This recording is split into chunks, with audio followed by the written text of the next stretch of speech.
Hello મિત્રો, આ હરેક આમ જનતાને, સામાન્ય જનતાને સમજવા માટે કે PGVCL એટલે પશ્ચિમ ગુજરાત ઇલેક્ટ્રિક વીજળી કંપની લિમિટેડ, મર્યાદિત લિમિટેડ એટલે મર્યાદિત, આખા રાજ્યમાં નહીં, એટલે પશ્ચિમ ઝોનમાં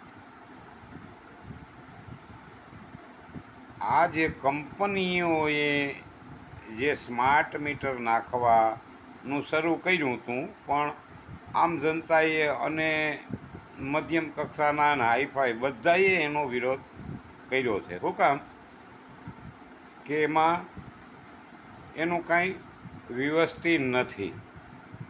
જ્યારે જીઓ લોન્ચ કર્યું, રિલાયન્સ કંપનીએ જીઓ લોન્ચ કર્યું, ત્યારે એને એમ કીધું હતું કે ભાઈ આજીવન કમીન આજીવન તમને ફોન આવ્યા કરીએ, બેલેન્સ ન નાખો તો એ ફોન આવશે. તો આજ એ બંધ થઈ ગયું. એ ક્યાં ગયું ભાઈ? એમને વયું ગયું ને. પછી કૂતીનો અવાજ કોઈ સાંભળવાનું નથી. તો જે આ ઇલેક્ટ્રિક પ્રાઇવેટ લિમિટેડ કંપનીવાળા જે સ્માર્ટ મીટર નાખવાના છે, એની ગણતરીઓ હોય કે 100નો લેમ્પ, એક લેમ્પ 100નો 24 કલાક બરે તો કેટલા યુનિટ જોઈએ, એ કેટલા યુનિટ બારે. તો એની ગણતરી છે કે 8 યુનિટ બારે. વોલ્ટનો લેમ્પ 8 યુનિટ બારે. તો આજ તો એલઈડી બલ્બ છે, 12-15 વોલ્ટના લેમ્પ હરેક ઉપયોગ કરી રહ્યા છે. તો 1590 6 લેમ્પ એલઈડી બરતા હોય, 24 કલાક બારો થઈ, એક હોના લેમ્પ જેટલો પાવરનો ઉપયોગ એ કરે. તો એમ સ્માર્ટ મીટર જે લગાડે છે એ બરાબર છે કે નથી? આવી રીતે જે જૂના મીટર છે, જૂના આપણા શિલાચાલુ મીટર છે, એમાં એક બાજુ સ્માર્ટ મીટરમાં 6 લેમ્પ મેલો, એક બાજુ આમાં 6 લેમ્પ એલઈડી મેલો. બેયના બરાબર યુનિટ આવે છે કે નહીં? જો સરકારે અને કંપનીવાળાઓએ જેની જે બનાવ્યા છે એમાં તો કંઈ ફેરફાર, જે ધારો છે કે ઇલેક્ટ્રિકનો ઉપયોગ એટલો જ કરે, એમાં તો કંઈ ફેરફાર નથી થવાનો. 100નો લેમ્પ 24 કલાક બારો તો 8 યુનિટ બારે, 8 યુનિટ ખાય વીજળી.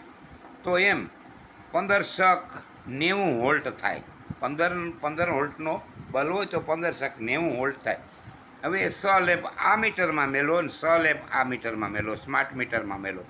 બેયના યુનિટ હરખા આવવા જોઈએ તો બરાબર કહેવાય. નકર એમાં ગોલમાલ ગોટાળા છે. ગોલમાલ ગોટાળો તો છે જ, કારણ કે એ તો ખાતરી થાય.